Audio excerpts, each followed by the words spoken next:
La idea el objetivo que yo me propongo con esta charla es darles a ustedes una visión más o menos general de lo que está pasando ahora en la América Latina, una especie de panorámica, discutir algunos de los temas que hay detrás de esa situación coyuntural, discutir algunos casos como el de Venezuela, que son particularmente preocupantes o importantes en este momento, y en lo posible dejar la mayor parte del tiempo abierta para preguntas, porque hablar de América Latina es hablar de muchos países, de muchos problemas, de muchas cosas, todo a la vez.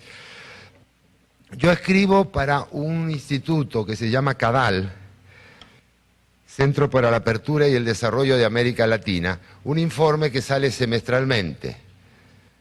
Esta es la versión física que tengo. Buenas tardes, padre.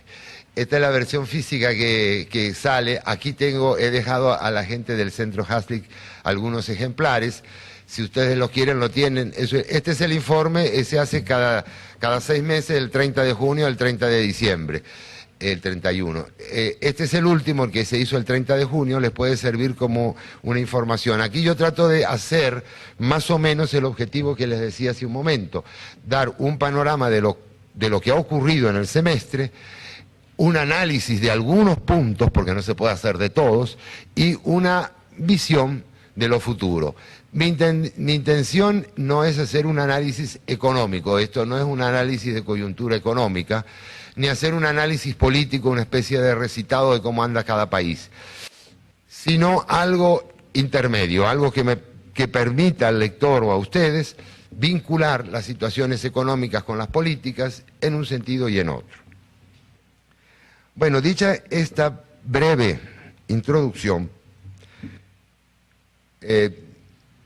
yo quisiera referirme a la América Latina a partir del último hecho que posiblemente todos ustedes hayan visto en la prensa o que de alguna manera hayan tenido referencia, que es la 17ª cumbre iberoamericana que se desarrolló en Santiago de Chile y donde el rey parece que volvió por fin a acordarse de Latinoamérica, o por lo menos mostró que era un ser humano que, en mi opinión, más valiente y más diplomático en cierta medida que la mayoría de esos gobernantes que están ahí, que a veces no se atreven a decir las cosas.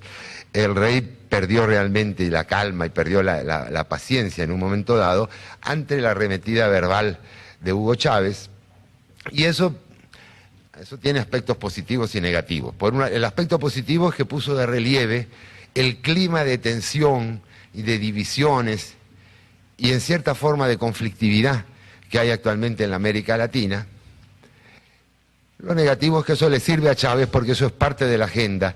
Hay muchísima gente que dice, y yo no estoy tan informado como para decir si esto es verdad o mentira, que Chávez busca deliberadamente esos incidentes porque le dan tribuna, le dan platea, todo el mundo habla de él. Aquí estamos en Guatemala en una clase del Haslick, imagínense hablando de ese señor, y ese señor feliz porque él está en medio de los focos y de los reflectores de la escena, y porque además, mientras se habla de que si le dijo o no le dijo al rey, él está imponiendo su proyecto totalitario en Venezuela con bastante tranquilidad, y la gente hablando de que si Juan Carlos dijo o no dijo. Entonces es parte de la manipulación también todo esto. Yo lo que les planteo en este informe, y que creo que está vigente todavía, es que ese clima de tensión que hay en América Latina actual es resultado de una división en dos corrientes, una de las cuales es muy pequeña en cierto sentido, ahora lo vamos a aclarar, pero muy agresiva, muy expansiva, y otra es la corriente mucho más indefinida en lo ideológico que representa la gran mayoría de América Latina. No es que hablemos de un eje geopolítico realmente, pero hay algo parecido a eso, algo parecido a un alineamiento que lo están buscando precisamente aquellos países que están hablando ahora de lo que se llama socialismo del siglo XXI. Esos países son, en primer lugar, Cuba, que tiene una dictadura totalitaria comunista desde hace muchos años y que ha tenido un solo gobernante esa dictadura. Cuba ha seguido una política comunista con épocas de apertura, como la época que hubo después del colapso de la Unión Soviética, y ahora ha regresado, con el dinero de Chávez, a prácticas mucho más cerradas. Luego de la enfermedad de Fidel Castro, que prácticamente lo tiene al margen de la actividad política, los cubanos están gobernados por Raúl Castro, pero Raúl Castro no tiene libertad para hacer muchos cambios porque hay una situación de indefinición. Siempre sucede así, si ustedes revisan la historia, cuando un dictador está moribundo o cuando falta poco para que muera o cuando ya está muy anciano. Eso pasó con Chiang Kai-shek en China y pasó con Franco en España y pasó con Stalin en Rusia, y siempre hay una situación incluso de que en varios casos se dice que el hombre ha muerto y ahí están los jerarcas del régimen decidiendo a ver qué hacen y que ese cadáver queda unos días ahí mientras se discute. Eso ha pasado más de una ocasión ha pasado. Entonces Cuba está en esa especie de animación congelada, digamos, cuadro a cuadro. De pronto Raúl Castro dice una cosa y se ve que aparece otra. Raúl Castro es una persona bastante mayor también. O sea que en cierta forma es el verdadero eje, el verdadero centro de este movimiento que se está expandiendo en América Latina, pero está en una situación muy desmedrada, en una situación muy difícil para decir que es la vieja Cuba de Fidel Castro, que exportaba la revolución a toda América Latina, financiaba guerrillas, etcétera, etcétera. El segundo país importante es Venezuela, por supuesto, con este señor Hugo Chávez, que es un personaje que viene del ejército, llegó hasta teniente coronel, intentó dar un golpe de Estado, le fracasó. Es bueno recordar esto porque él acusa a todo el mundo de golpistas, que él le intentó dar un golpe de Estado a un gobierno perfectamente democrático, legítimo por los cuatro costados, al cual se le podían hacer algunas críticas severas. Para unos no eran tan severas, pero en realidad era un gobierno, como decir el del presidente Berger aquí. Es decir, no tenía ninguna ilegitimidad de fondo, ni había ninguna razón para hablar de golpe de Estado. Eso fue un golpe de Estado absolutamente frío. Ese señor después de eso fue preso, fue perdonado, con un mensaje populista, una dialéctica de pobres contra ricos, básicamente. Logró congelar, coagular la voluntad de una parte del electorado, no tanto como la gente cree o se olvida de la gente, que él ganó con el 56%. Es una bonita cifra. En Venezuela había habido otros casos que habían ganado con el 56 o 57 o más por ciento. Rómulo Gallegos en los 40, Rómulo Betancur en el 58, Jaime Lucinchi, etcétera. O sea, no es tampoco una avalancha tan especial, pero sí fue una avalancha electoral, y él muy hábilmente aplicó un modelo que es cambiar la Constitución para, con nuevas reglas del juego y reglas del juego que van cambiando constantemente, ir haciéndose del poder absoluto. La historia es un poco larga y yo no la voy a repetir acá, pero él, después de una especie de confuso intento fallido de golpe de Estado que se dio en 2002, él reforzó todos los poderes, construyó un poder electoral que le es sumiso, que no hace fraude en el sentido antiguo de la palabra, pero que manipula fuertemente las elecciones, permitiéndole ganar. Lo cual pudieran decir ustedes, ¿qué diferencia hay entre eso y fraude? Bueno, véanlo ustedes, pero realmente hay una manipulación de todo el proceso muy grande y él se asegura la victoria. Él tiene un sector siempre de partidarios bastante amplio que lo apoya. El hecho es que, desde el punto de vista internacional que estamos buscando ahora, estamos tratando de penetrar, Chávez comenzó a apoyar financieramente a Cuba y en este momento está dándole prácticamente, no digo la misma cantidad, pero una cantidad bastante del mismo rango que la que le daba la Unión Soviética a Cuba. Ustedes saben que el modelo cubano nunca fue autosostenido. Ellos se quejan mucho del famoso bloqueo norteamericano, y por otro lado, esa gente marxista está contra el libre comercio, pero hay una contradicción que se las quiero poner por delante en este momento, en el sentido siguiente: si tan importante es el comercio con los Estados Unidos y tanto bien le hace a los pueblos, ¿por qué la gente procastrista está en contra de que se firme un TLC con Estados Unidos? Si ellos se quejan de que no tienen comercio. Bueno, al margen de ese punto, que es una incoherencia de la dirigencia cubana con un modelo comunista cerrada en una pequeña isla muy poco diversificada, nunca logró la economía,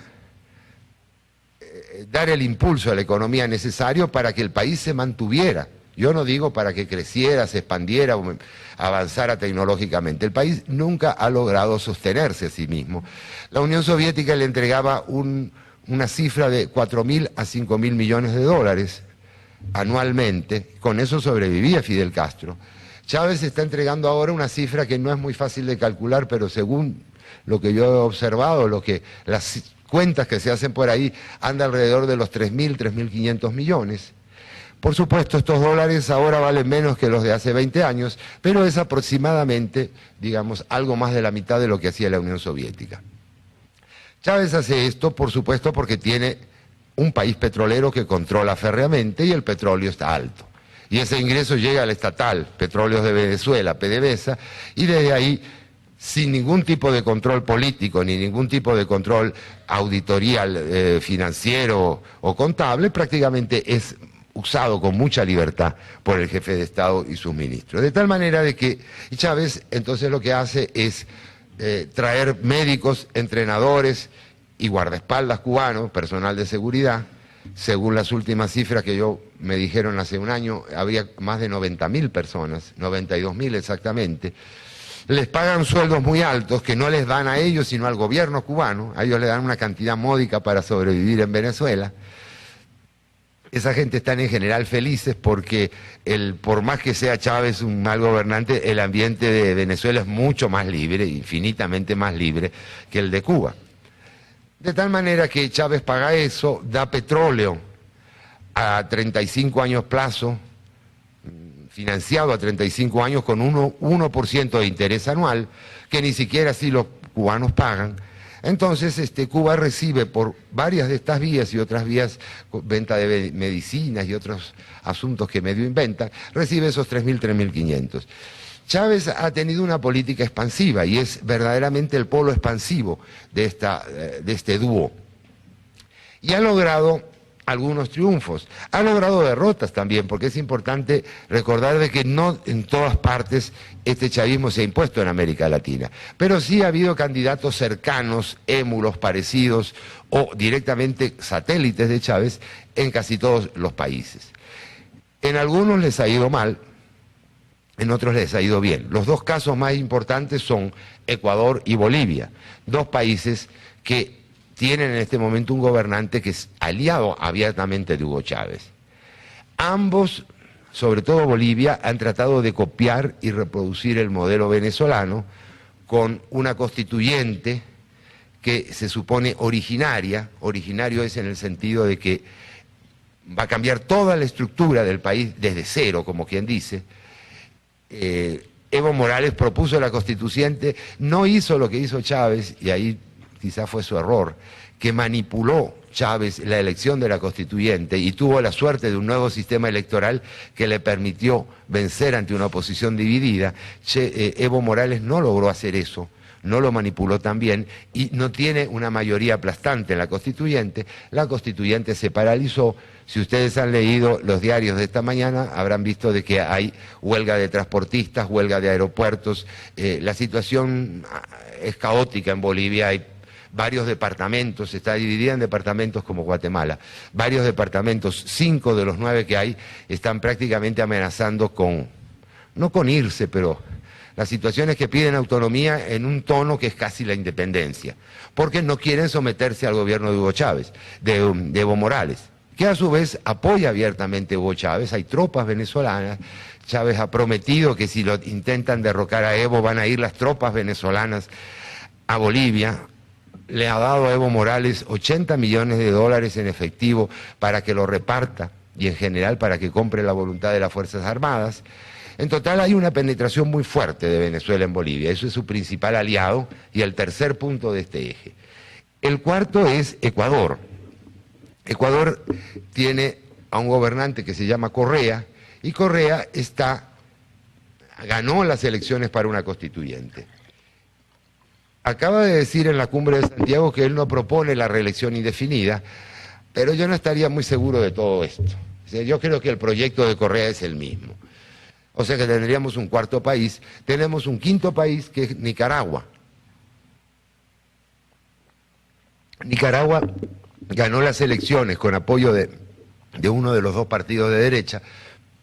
Ganó las elecciones Daniel Ortega, un personaje muy cuestionado en muchos sentidos, y Daniel Ortega está jugando en parte a participar en este eje chavista, en el ALBA y en una cantidad de iniciativas que se proponen. Ha tenido algunas medidas de confrontación, ha hablado de cambiar la Constitución, pero realmente no está en la misma línea de consolidarse en el poder absoluto. Tal vez porque Daniel Ortega ya lo intentó, ya le salió mal y ya él sabe cuáles son los límites del poder.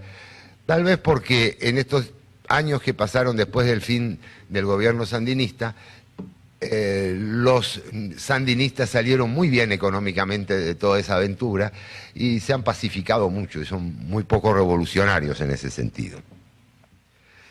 ¿Qué tenemos frente a ello? Frente a este grupo de países.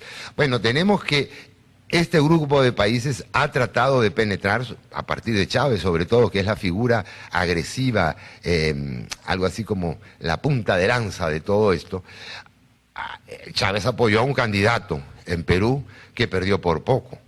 Apoyó Ollanta Humala. Apoyó a otro candidato más veladamente, Otón Solís, en Costa Rica, y perdió por un 1%, menos del 1%. No apoyó abiertamente, pero estaba un poco detrás de López Obrador en México. Lleva buenas relaciones con el gobierno argentino y con el gobierno brasilero. Aquí en Guatemala nunca se supo exactamente bien cuál era el candidato de Chávez. Chávez le dio plata a varios, aparentemente, conversó con muchos.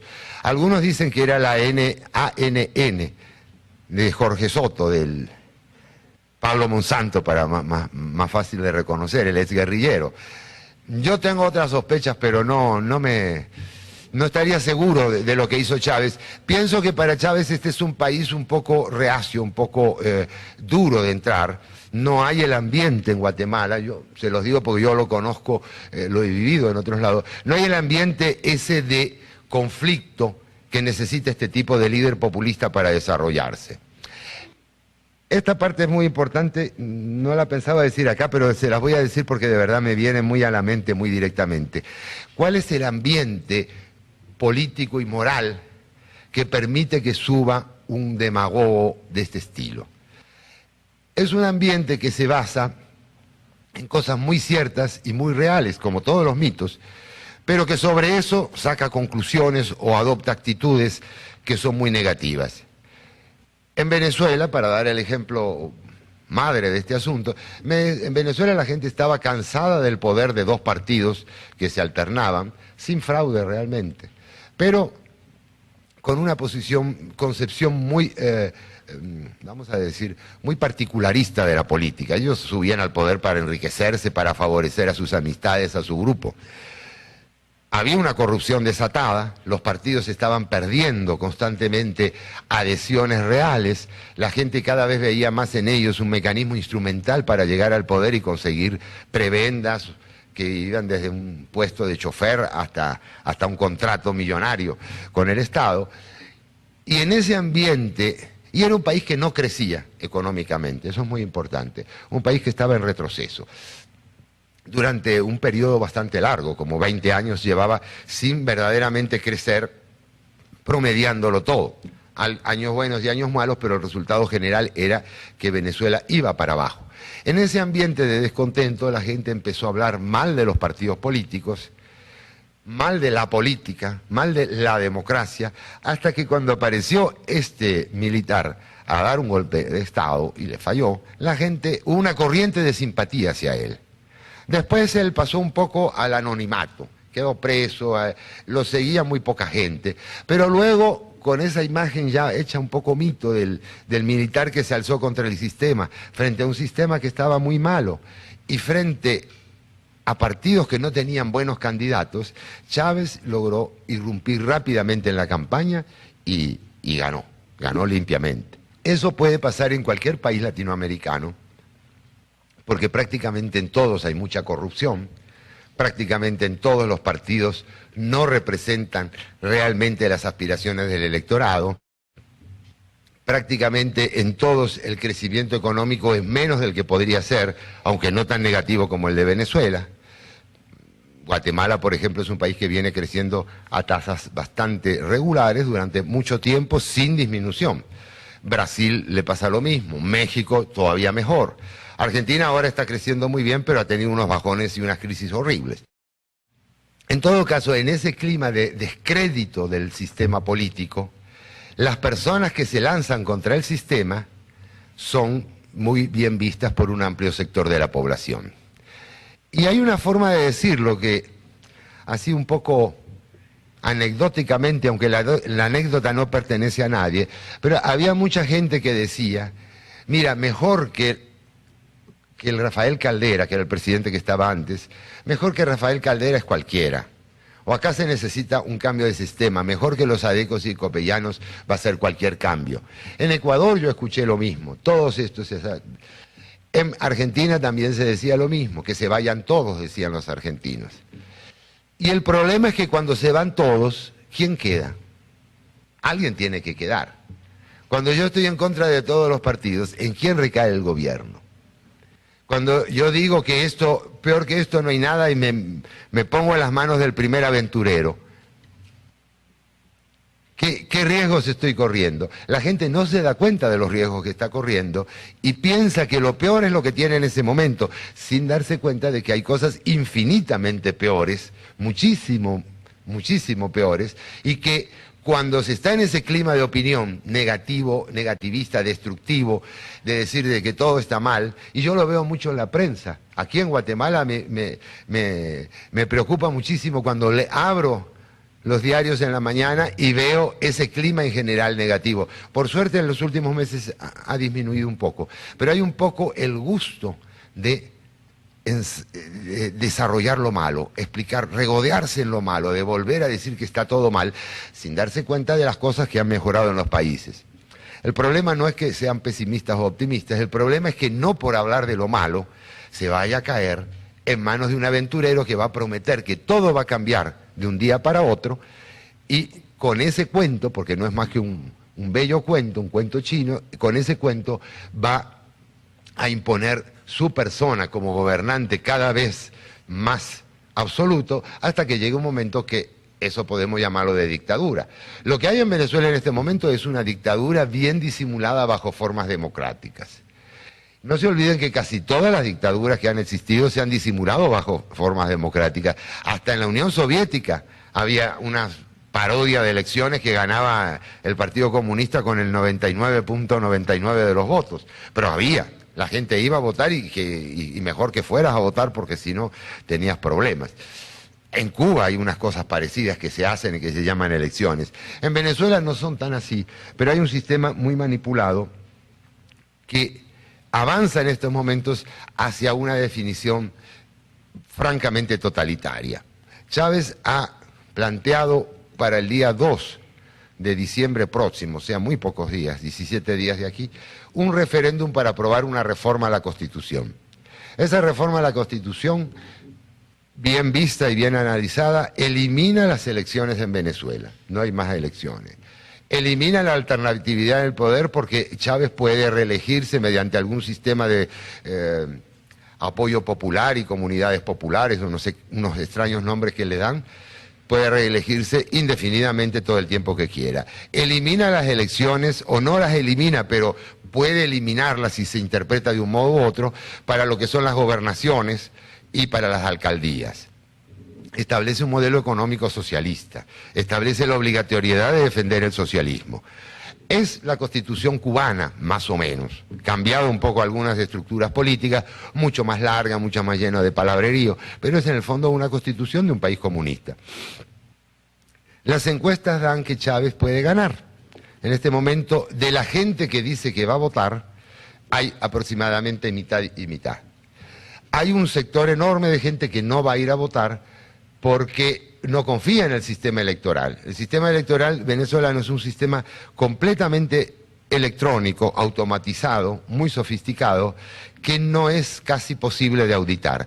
Todo el voto se hace electrónicamente, el conteo se hace electrónicamente y el padrón electoral, o sea, la lista de los electores, no es público, no es conocido por la gente. Uno no puede ir a pedirlo como partido político, como grupo, que le den la lista de los 14 millones de personas que están anotadas ahí. Esas 14 millones de personas han cambiado rápidamente en los últimos años. Había 10 u 11, de un año para otro pasaron casi a 15. No se sabe qué gente se incorporó al padrón. La mayoría son extranjeros que se incorporaron. Otros son gente que no sabemos, que si no estaba registrada. Hay algunos casos curiosos, como por ejemplo que una dirección concreta, avenida tal, número tal, tal barrio, tal ciudad, la dieron 234.000 personas o 243.000 personas. O sea, hay cosas muy raras, pero como no es público, uno no lo puede auditar. Se han sabido elementos de eso. Yo digo que lo único que le queda a Chávez decidir ahora es el porcentaje que va a decir esa noche con que ganó las elecciones. Si él fuera una persona más razonable, más moderada, más seria, diría que ganó con el 57, 58%. Si él está en un momento de entusiasmo, va a decir que el 80, 82. Lo más probable es que él diga que gana con el 65, 70. Pero yo creo que va a estar más arriba del 70. Y ahí yo les digo, eso es todo lo que queda por discutir. ¿Qué es lo que va a decir? Hay mucha oposición, la oposición está tomando la calle y estamos en un momento coyuntural así, donde pueden ocurrir algunas cosas, no se sabe. Esa oposición puede crecer mucho más y puede darle un susto a Chávez, pero no en todo caso por el sistema en las urnas tal como lo tiene planteado él. Pasemos a otro punto. Este es entonces la forma en que se está consolidando este sistema dictatorial. En Cuba ya se consolidó hace 50 años, en Venezuela se está a punto de consolidar, es el último paso que le falta. En Bolivia es muy difícil que se consolide porque la oposición en este momento es más fuerte que el gobierno. En Ecuador no sabemos qué irá a pasar, pero es probable que todavía Correa pueda avanzar mucho. Pero yo quería destacar que estos son 4 o 5 países pequeños relativamente. No tienen ni siquiera el 20%, poco más del 10% de la población total de la América Latina. Hacen mucho ruido, crean muchos problemas, presentan un serio riesgo, pero de ninguna manera nos permiten afirmar que toda la América Latina ha ido hacia la izquierda. Eso es bien importante tenerlo en cuenta, porque si bien algunos gobernantes, como Álvaro Colón, como Alan García en Perú, han ganado, y son gobernantes que se pueden considerar más de la izquierda que del centro o de la derecha, esos gobernantes no están en ese tipo de proyecto chavista, están en otro proyecto que en cierta forma es bastante errado, pero que no es un proyecto totalitario. Están en el proyecto socialdemócrata, más o menos, de tratar de hacer crecer a los países, reduciendo la desigualdad y aumentando el gasto social. Ese sistema no funciona mucho, pero como nunca se aplica muy bien, tampoco impide demasiado el desarrollo de los países. Ustedes tienen que, si analizan los datos económicos, la situación de América Latina es muy buena en estos momentos. Hay un auge de las exportaciones, no solo el petróleo está alto, el precio de todas las materias primas, desde el oro hasta el café, desde el plomo hasta el cardamomo, está alto. Entonces, en esa medida hay bastante tranquilidad fiscal, los gobiernos, las economías se han fortalecido, han crecido. Yo creo que en parte en estos países latinoamericanos hay un concepto en la opinión pública que hace que cuando mejoran de las cosas, más la gente vaya a la idea de repartir, la idea socialista de evitar las desigualdades. Cuando peor andan las cosas, la gente se preocupa por hacer producir la economía y se va a ideas más de tipo liberal. Esa es un poco una esquematización muy elemental, si quieren se las dejo así para que la comentemos después, pero en todo caso es algo que a mí me llama la atención, de que es en los periodos de bonanza económica que estos países están yendo, como quien dice, hacia la izquierda, sin reconocer que las modificaciones y las reformas que se hicieron en una época anterior, pues fueron importantes para que se produjera esto. Así todo hay algunos problemas con la inflación. Algunos países están creciendo con inflación un poco alta. Países que estaban muy sólidos en lo económico y en lo político a veces tienen algunos problemas coyunturales, como Chile. Chile es el país que más reformas ha hecho y mejor está, pero tiene una presidenta del ala izquierda del Partido Socialista y que ha creado un cierto nivel de conflictividad. La economía chilena está bien, pero ha tenido algunos pequeños toques de atención que preocupan a los chilenos, a los que analizan. No así es el caso peruano. El caso peruano es el de un país que está desarrollándose muy fuertemente. Y Perú en este momento, si bien no ha liberalizado del todo su economía, tampoco ha dado marcha atrás de las reformas liberalizadoras que en su momento hizo Fujimori. Por lo tanto, tenemos esos países que están avanzando bien, como México y sobre todo Brasil.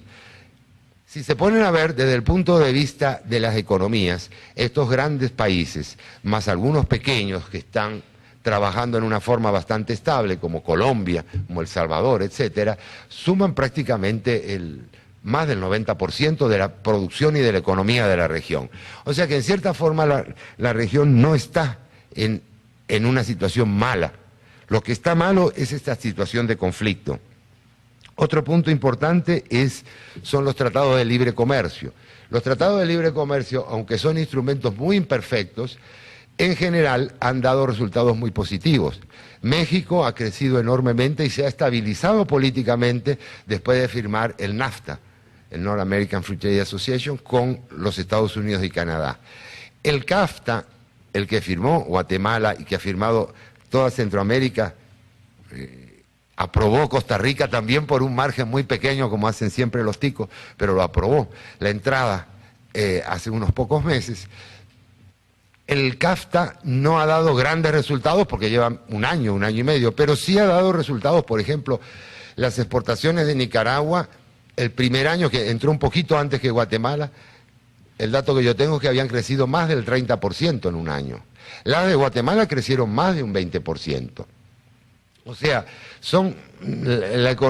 aquí se han revisado hacia el alza las cifras de crecimiento económico. Guatemala pasa del 5%.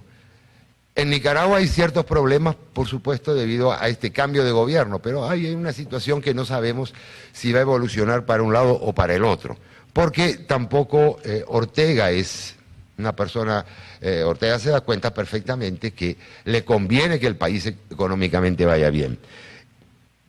El año pasado en el 2006, llegaron a la América Latina 102.000 millones de dólares de inversión extranjera. Han llegado, no me acuerdo si es 20 o 30.000, pero por ahí es la cifra de remesas que envían las personas, que es aparte de esta inversión extranjera. O sea que la situación económica es bastante interesante. Muchos analistas, mucha gente excusa estas ideas de izquierdas hablando de la desigualdad.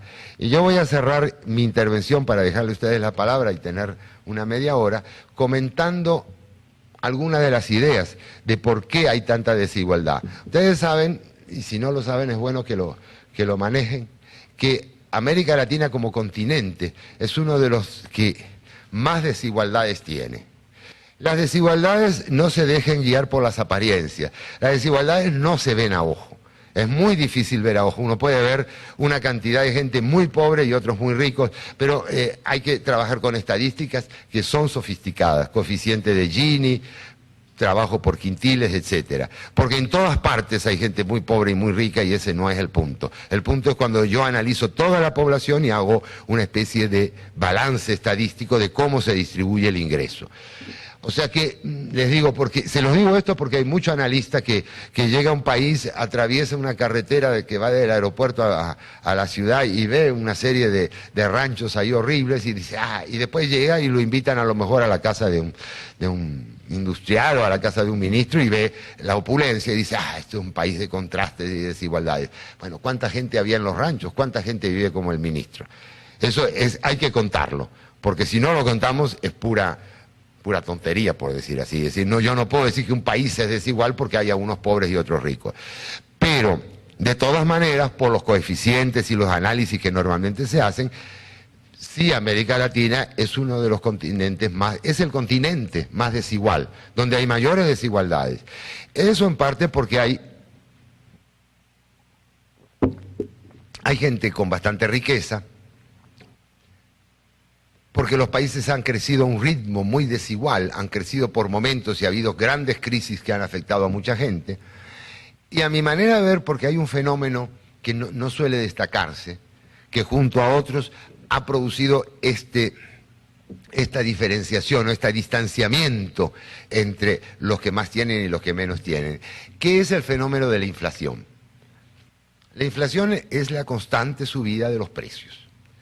Y en América Latina ha habido inflación casi siempre. Brasil, uno de los países más desiguales del mundo, ha tenido, fíjense que este es un datico que yo conseguí por ahí, lo puse en este informe, y se lo tengo que decir. En porcentaje, Brasil ha tenido en los últimos 45 años, lo que valía 100 en el año 61, en el año 2006 valía 14.210 billones, 480.006 millones, 34.800%. Esa es la inflación acumulada de Brasil. Para decirlo rapidito, un número de 17 cifras. Argentina ha andado muchísimo mejor y tiene un número de 15 cifras. Y hay algunos países que se han portado mucho mejor, que tienen un número de 10, 12 cifras, o sea que son 1.000 millones o 500 millones de... Guatemala es quizá el país mejor en ese sentido. Hay 2 o 3 países, casi todos pequeños, Guatemala, Paraguay, Honduras, etcétera, donde la inflación acumulada ha sido menor. De todas maneras, ha habido. En Guatemala ha sido prácticamente no creo que mucho más desde el año 61. No me atrevo a dar una cifra, pero no es de millones. En todo caso, ¿qué pasa cuando hay inflación? ¿Qué es la inflación para la gente, sociológicamente hablando? La inflación no es nada más que un impuesto desde el punto de vista del ciudadano. Porque yo tengo un billete de 100 quetzales y cuando todo sube un 10%, es como si hubieran agarrado y me hubieran quitado el 10% del billete de 100 quetzales. Pero el Estado sigue manejando ese billete como si siguiera valiendo lo mismo. ¿Por qué afecta diferente a unos que a otros? Porque el pobre y el asalariado no tienen normalmente protección contra eso. El que tiene poco dinero no tiene capacidad de ahorro y está constantemente sometido a ese subir de precios que lo perturban y lo ayudan según las circunstancias. Pero no hay posibilidad ni interés en ahorrar. ¿Para qué yo voy a ahorrar si yo sé que mi dinero cada año va a valer menos, cada vez va a valer menos? En segundo lugar, porque si ahorro, pierdo. Yo guardo ese dinero en los bancos y ese dinero, aunque me paguen en un interés, al final de un año es 10, 20, 50 o 100 veces menor que el que yo lo tenía. En tercer lugar, porque la persona que es más pobre generalmente vive de un salario. El salario no sube con la misma flexibilidad de los precios. Y en último lugar, que es lo más importante, porque la persona de bajos recursos no tiene la posibilidad de comprar bienes o monedas extranjeras que lo protejan contra la inflación. En el momento que tú tienes la capacidad de abrir una cuenta en dólares y ahorrar $200 por mes, como estas remesas que llegan, pues ya de alguna manera empiezas a crear un pequeño escudo contra la inflación. Pero la mayoría de la gente no puede abrir su cuenta en dólares. Por lo tanto, esa gente es la que paga. Y hay una transferencia entre ricos y pobres, es verdad, pero es de los pobres hacia los ricos. Gracias a este mecanismo, a través del Estado. El Estado es el que está haciendo que el dinero de los pobres, o el esfuerzo, el trabajo que han ganado, los ingresos que han ganado los pobres con su esfuerzo y con su trabajo, vaya a través del Estado a las personas que pueden protegerse de la inflación. Esto es lo que ha pasado en América Latina y mientras haya inflación, yo lo digo en este informe, no lo desarrollo más que aquí, pero mientras haya inflación en América Latina, realmente los pobres van a seguir siendo cada vez más pobres. De nada vale aumentar el gasto público, crear inflación y empobrecer más a la gente. En estos momentos en América Latina no hay inflaciones altas como las que había antes, que llegaron al 20.000, 30.000% en algunos casos, que eran normales del 100%. Ahora las inflaciones más altas las tienen Argentina y Venezuela, con 15, 20% anual. De todas maneras, no es poca cosa que todos los años te quiten un 20% de lo que has ganado. Es un impuesto fuerte, por así decir. Son países donde, a pesar de todos estos gobiernos populistas, porque la Argentina, sin ser totalitario, anda en una línea bastante populista, bastante parecida a la de Chávez en algunas cosas, son gobiernos donde los resultados sociales son muy malos. Yo en eso quisiera decirles que el país que mejor ha avanzado en sus resultados sociales en los últimos 25, 30 años es Chile. Chile tiene tasas de mortalidad infantil, de longevidad, etcétera, de distribución de la renta mejores que las cubanas. Y hay que decirlo porque en el análisis de lo social hay que ser objetivo ante todo. Gran parte de eso se logró durante el gobierno de Augusto Pinochet, no durante los gobiernos socialistas que siguieron. Bueno, este es el panorama como yo lo veo. ¿Qué nos puede dar el futuro próximo? Hay algunos signos alentadores. Primer signo alentador, estos tratados de libre comercio. La Cámara de Representantes ya aprobó el tratado con el Perú. Es posible que, si no hay demasiados problemas, se apruebe también el de Panamá y posiblemente también el de Colombia. El CAFTA y el NAFTA están dando resultados, no tanto el Mercosur, que es un tratado muy proteccionista, pero la situación económica en general es buena. Lo único malo que tiene la situación económica es que depende de una coyuntura del mercado internacional que normalmente, como todo mercado, tiene sus altos y sus bajos. Y estos países lo que están haciendo en general, incluso Brasil y México, es gastar cada vez más en proyectos que no tienen, no en proyectos, en programas sociales o en una serie de gasto público que está haciendo crecer el Estado y que cuando vengan los años un poco peores, que seguramente van a venir en algún momento, van a producir algún tipo de crisis, puede haber nuevamente endeudamiento. O sea que yo pienso que la economía latinoamericana no se están manejando con un criterio de largo plazo. Pero el problema a corto plazo es la arremetida totalitaria que se está dando en estos momentos. Yo pienso que ningún país está a salvo, que no porque aquí en estas elecciones las cosas fueron bien, pues debemos bajar la guardia porque va a haber otras elecciones y puede haber muchos grupos desestabilizadores. Les doy el último dato que tengo, que es impresionante si uno se pone a ver. El gobierno venezolano ha aprobado un presupuesto para ahora, para el 2008, donde hay una partida de 203 o 206, pongamos 200 millones de dólares para favorecer a grupos alternativos antiimperialistas en Centroamérica y México. Parte de esos 200 millones van a tener el gusto ustedes de tenerlos por delante. Y va a ser dado a gente que lo que va a querer es desestabilizar este sistema. Vamos a ver cómo lo maneja el nuevo presidente, pero de todas maneras la amenaza es latente. Este es el panorama. Me gustaría mucho ahora, tenemos casi media hora, poder escuchar las opiniones de ustedes, las críticas si las hay, los comentarios o las preguntas. Así que muchas gracias.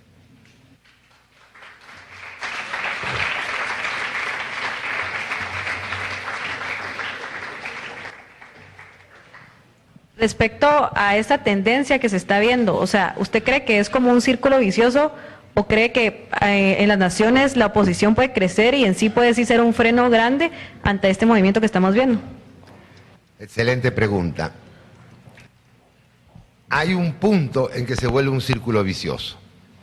¿Me entiendes cuál es la idea? Cuando tú concentras el poder en una persona, en un partido, en un grupo, y ese poder llega más allá de cierto punto que no es cuantificable ni es...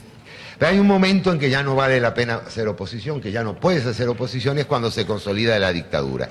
De ahí en adelante, olvídate. De ahí en adelante no hay nada que hacer. Y ese es el susto de uno. Es como en Cuba. Cuba hasta el año 62, 63 podía haber habido cambio. La Unión Soviética, la URSS, hasta el año 22, 25. Pero de ahí en adelante ya no había nada que hacer. Cuando ya el poder se consolida, hay un ejército entrenado, hay un líder que controla todo, mantiene los recursos, tiene la economía estatizada, no hay economía libre, la prensa se ahoga, se asusta. Y eso vale para las dictaduras de izquierda, de derecha o sin ideología, que también las hay. Entonces, el problema es no dejar llegar a ese punto. Ese punto no ha llegado en Bolivia, por eso yo tengo cierta expectativa favorable.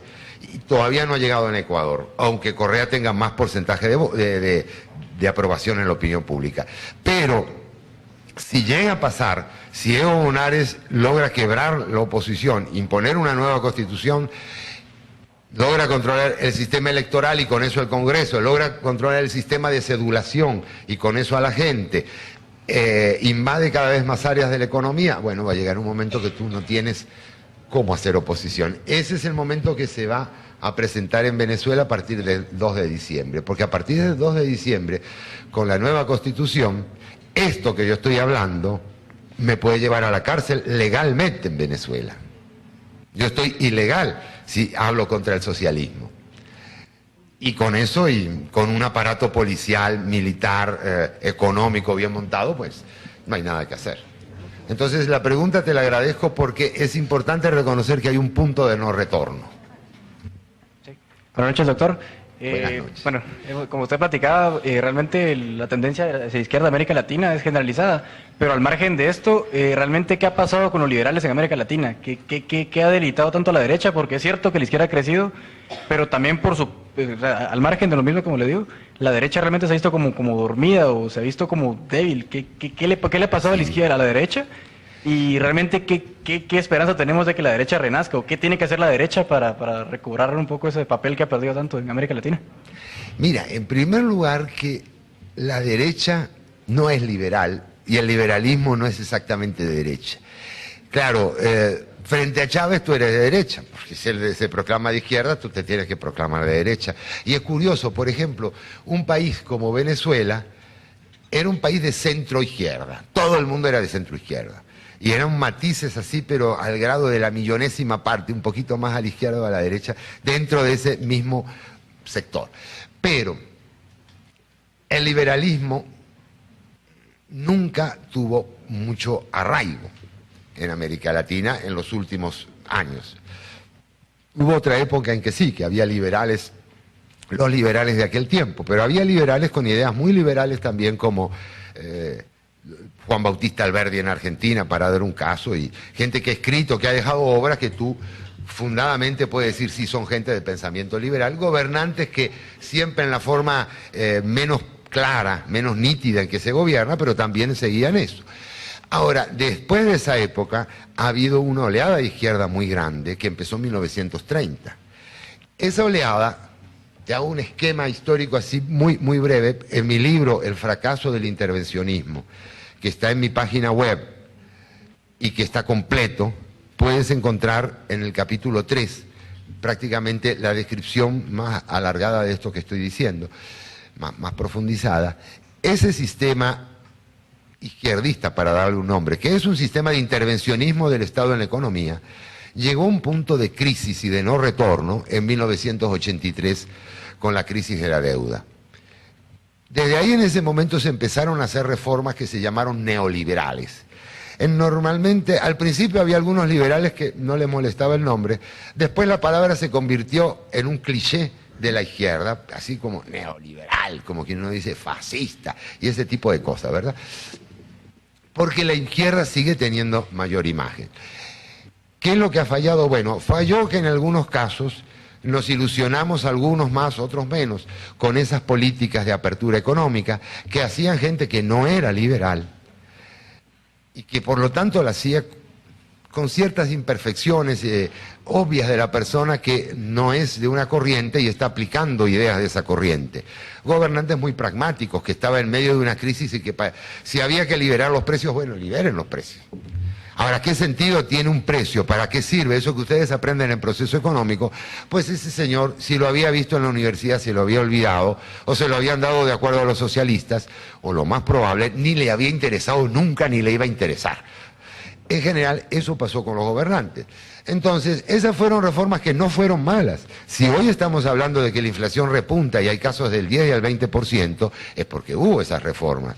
Si no hubiera habido esas reformas, ahora no estarían con todos esos programitas sociales, Lula, gastando locamente, si no hubiera sido porque Fernando Henrique Cardoso paró la inflación del 2000 y pico % anual que tenía el Brasil durante 10 años. Tú no podías recorrer Río de Janeiro, y ahí sí doy la imagen, porque la pobreza era tanta que te venían y te asaltaban prácticamente. No podías comer fuera, en esas mesas en la calle, en un lugar como Río de Janeiro, porque era una nube de mendigos, bailadores, vendedores, etcétera. Se notaba mucho la pobreza en que estaba Brasil, las cifras lo coincidían. Entonces, ¿qué es lo que hemos hecho mal los liberales? Bueno, lo primero de todo tienes que entender que los liberales profesamos una filosofía que no es una cosa dogmática, que es compleja, que requiere de cierta elaboración mental. Tú haces este experimento, agarra a un niño y pregúntale sobre el Sol y la Tierra. Para el niño el Sol gira alrededor de la Tierra, lo ve salir y lo ve ponerse. Ahora tú trata de demostrarle que no es así. Ya sabes qué complicado que es. Yo he hecho la prueba porque yo he dado muchos años metodología. Y le decía a la gente, mira, aquí tengo dos proposiciones. Empezaba yo, ponía en el pizarro. La Tierra gira alrededor del Sol, el Sol gira alrededor de la Tierra. ¿Cuál es la verdadera? ¡Ah! Todo el mundo decía, la Tierra gira alrededor del Sol. ¿Por qué? ¿Cómo lo...? Bueno, es que los libros lo dicen. Los libros. Es un argumento dogmático, no me estás diciendo nada que tenga que ver con la realidad. Los libros pueden decir cualquier cosa. Puede decir que Mahoma bajó de un árbol, o puede decir que... Los libros, ese es un argumento de autoridad. ¿Quién me dice a mí que lo que dice el libro es correcto? Mira, y estudiantes universitarios, yo no se lo voy a hacer la prueba a ustedes para no ser de mal gusto, pero se veían en figurillas para explicar por qué. Entonces, el liberalismo tiene un poquito ese problema. ¿Cómo le explicas tú a la gente que el precio del petróleo no lo fija nadie? Lo fija el mercado, lo fijas tú. ¿Quién está fijando el precio del petróleo? Tú. ¿Por qué? Porque tú sigues llenando tu tanque de gasolina. Y tú dices, qué cara que está la gasolina, está imposible, no se puede llenar el tanque. Y a la media hora te paras en la bomba y le dices, llénemelo. Porque tú lo puedes pagar. Bueno, mientras tú lo puedas pagar, el precio puede subir. En el fondo el mercado funciona así, es gente que decide. En el año 74, cuando hubo la otra subida del precio del petróleo, la gente no reaccionó así. La gente dejaba de consumir el carro, viajar tanto en carro, se juntaban 4 o 5 para consumir menos, porque les dolía más, porque tenían menos ingresos. Ahora no, ahora la situación del mundo permite un petróleo a 100. Es posible que el petróleo baje a 40, pero en este momento un petróleo de 100 o 120 la gente lo puede pagar. ¿Cuándo va a llegar el momento que diga basta? Eso no lo sabe nadie, porque no lo sabe ni la gente. Ese es el mercado. Pero eso no es fácil de explicar. Porque la gente lo primero que va a criticar al que le vende la gasolina. Después va a decir, no, es por el petróleo. Entonces son las petroleras. No son las petroleras que ellos venden. Entonces son los árabes y son... No, es Chávez. No, ninguno tiene la culpa. Una relación que se fija un precio. Pero eso... Bueno, yo se los explico a ustedes y es fácil porque ustedes ya están en este curso de proceso económico, pero si no sería difícil, ¿eh?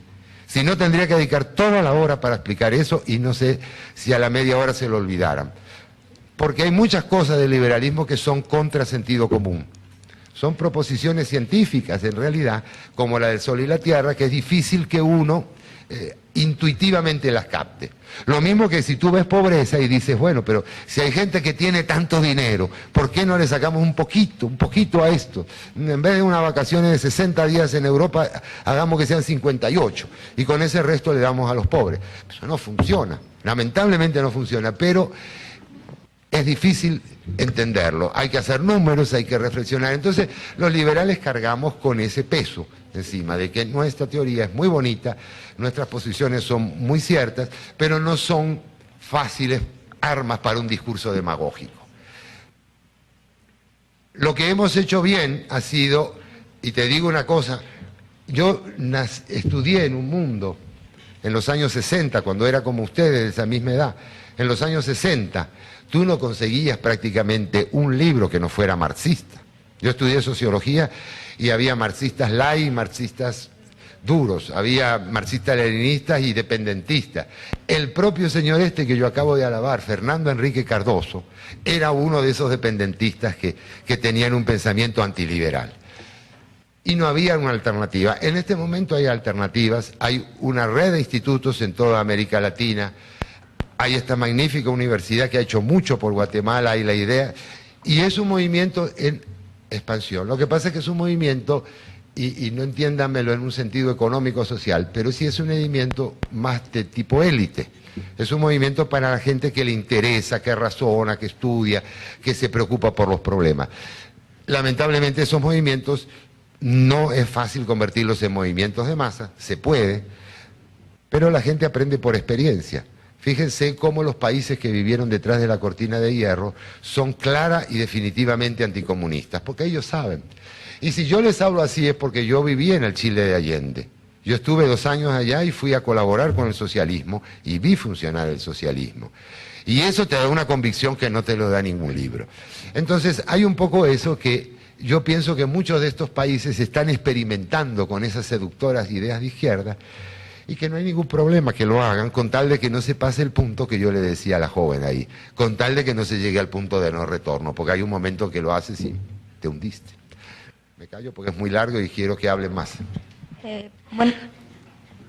Bueno, yo le tenía una pregunta, es, ¿cómo ve usted la perspectiva futuro de Venezuela?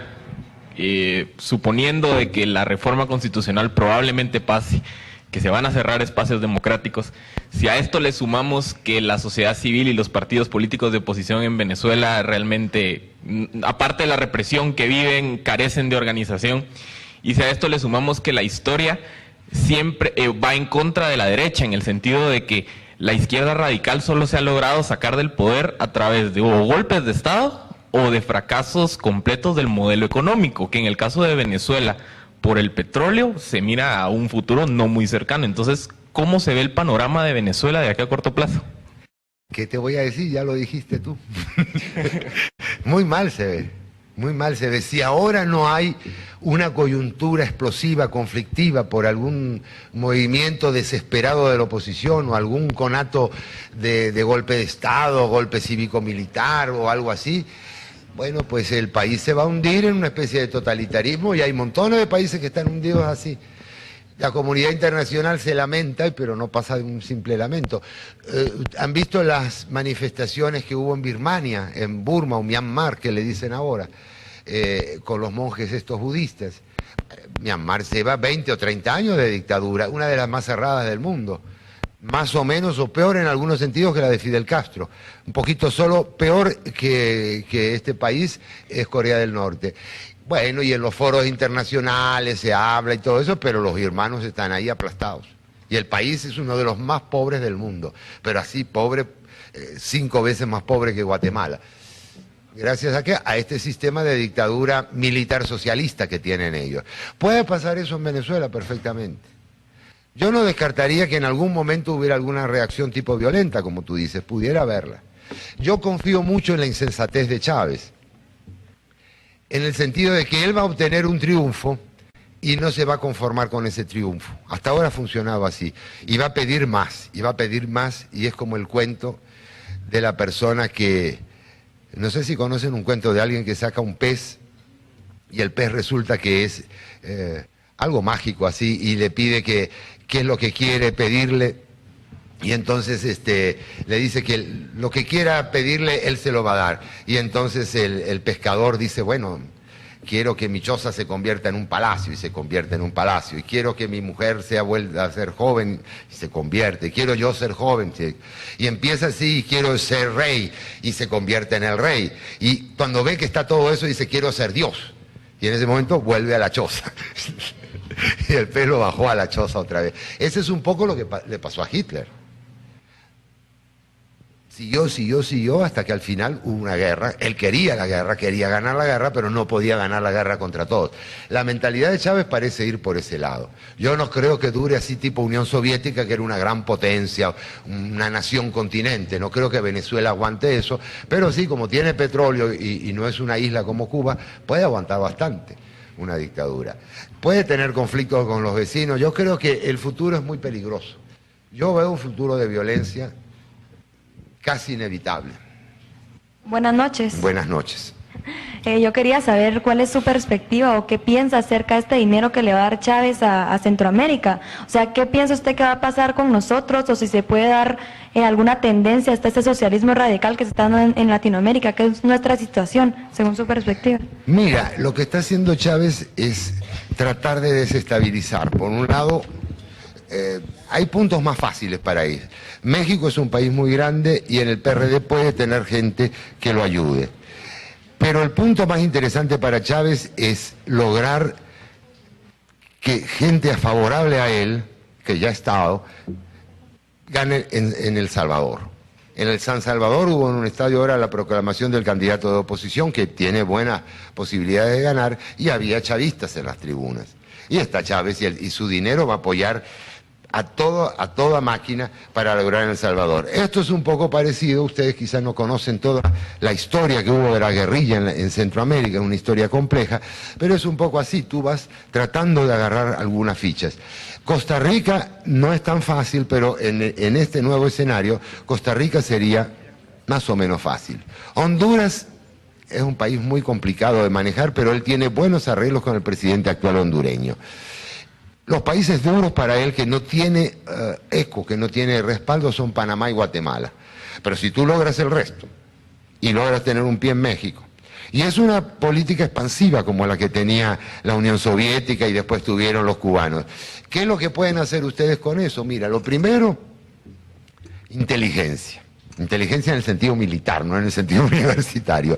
Estar informado, saber lo que pasa, no hacerse los desentendidos. A mí una persona, que no quiero dar datos, me contó de que por casualidad en Flores, Petén, vi una reunión de dos personas que eran venezolanos por la forma en que hablaban y que tenían sus playeritas rojas, etcétera, con un diplomático que no pudo identificar, perdón, las personas eran guatemaltecas, el diplomático no lo pudo identificar, posiblemente el carro era de Belice, quedaron en darme más datos. Eso es por decir. Otra persona me dijo hace 2 años, cuando había las manifestaciones contra el TLC, que en el hotel que ella estaban un grupo de venezolanos que estaban preparándose para ir a la manifestación. Aquí hay gente que viene, este es un país muy abierto, y lo primero que hay que hacer es estar atentos dónde están penetrando. Lo segundo es tener claridad política. Hay mucha gente que piensa que uno ataca a Chávez porque es de derecha, porque es cerrado, porque está con un modelo recalcitrante, liberal, etcétera. No. Miren, yo les digo, yo estuve en la oposición venezolana como asesor realmente, no como político, pero sí estuve. Y éramos un grupo de 20 asesores donde había un liberal como yo y había un marxista-leninista. Hay gente de todas las tendencias, pero hay gente que lo que quiere es democracia en el sentido elemental del término. Renovación de los poderes, posibilidad de votar y que el que vote gane abiertamente y limpiamente, eso es todo. Entonces hay que estar muy atento a todo eso y les diría yo una cosa, un consejo que no se lo va a dar ninguna mamá. Si tienen alguna inclinación, métanse en política, chicos. Hagan algo. Si les parece que los políticos de Guatemala son una cuerda de bandidos corruptos y podridos, vayan ustedes. ¿No son capaces de hacer algo mejor? En gran parte depende de eso, de no quedarse desde la platea diciendo todo esto es una porquería y todo esto está malo y todo esto está malo y ahora me voy a Disney porque estoy con mi sobrinito y todo eso y paso las vacaciones, yo no voy a votar ni tengo nada que ver. No, así te van a ganar ellos. Ellos son los que quieren imponer su poder sobre ti. Métanse en política, hagan la política que ustedes quieren hacer. Pongan en claro sus principios. Limpien su mente en ese sentido, pero limpien en el sentido que aclaren, que vean la salida, pero no rehuyan eso. Ustedes no tienen derecho así, un derecho a vivir en un buen país. Ustedes tienen que ganarse ese derecho a vivir en un país libre, democrático, abierto. Y si hay alguna amenaza, hay que estar dispuestos primero a entenderla, a conocerla y a combatirla con las armas de las ideas. Para eso es importante que estudien, no todo el mundo puede estar en política ni puede hacer lo mismo, pero hay siempre miles de formas de colaborar. Y de verdad que ese es mi consejito en este sentido. Me quedan 5 minutos, a ver. ¿Cree usted que Estados Unidos tendría algún interés o alguna posibilidad en intervenir en los movimientos chavistas? Y de serlo así, ¿qué repercusiones habría? ¿De intervenir contra Chávez? Sí. Bueno, mira, yo creo que hay un interés muy moderado en hacerlo. Sí hay cierto interés, hay un disgusto, hay una molestia y un malestar. Pero no pasa de ahí, ¿eh? Yo no creo que los Estados Unidos vayan a poner no solo un soldado, no solo un fusil, no solo un dólar en algo contra Chávez violentamente. Los Estados Unidos ayudarán, me supongo yo, sería la lógica, a los movimientos democráticos de oposición, estarán dando dinero a partidos políticos. No mucho más de eso puede parar. La situación de ellos es muy comprometida después de Irak. Hasta que no se arregle un poco mejor lo de Irak, Estados Unidos no puede meterse en otro problema. Y además Estados Unidos sabe que en América Latina todo lo que haga puede ser usado en su contra, por decir así, como en un juicio. Entonces la gente tiene un sentimiento muy fuerte anti-norteamericano en algunos países, un sentimiento que yo digo que es de amor-odio, porque también aman los Estados Unidos, y eso que yo decía de Disney y de Orlando no es broma, eso es real. Y yo digo que a estos chavistas no hay cosa que más les duela que el gobierno les quite la visa, el gobierno americano. Porque si no pueden estar a los Estados Unidos, ¿cómo van a visitar su casita? ¿Y cómo van a dejar ir a los parques? ¿Y cómo van a dejar de comprar en...? Bueno, eso sí sucede. Pero los Estados Unidos no van a intervenir. Van a intervenir, fíjate, el escenario en que podría intervenir los Estados Unidos sería el siguiente, que esta locura de Chávez, después de un tiempo, desembocara en un conflicto de tipo internacional, que se quiera separar Bolivia, que Chávez mande tropas, que los colombianos no sé qué, ese tipo de escenario más tipo guerra. Y en ese momento, a través de la OEA, los Estados Unidos al final podrían intervenir como en una segunda línea, no tipo Irak, sino como han intervenido otras veces en un papel secundario, apoyando, dando recursos, etc. Pero por ahora eso está descartado.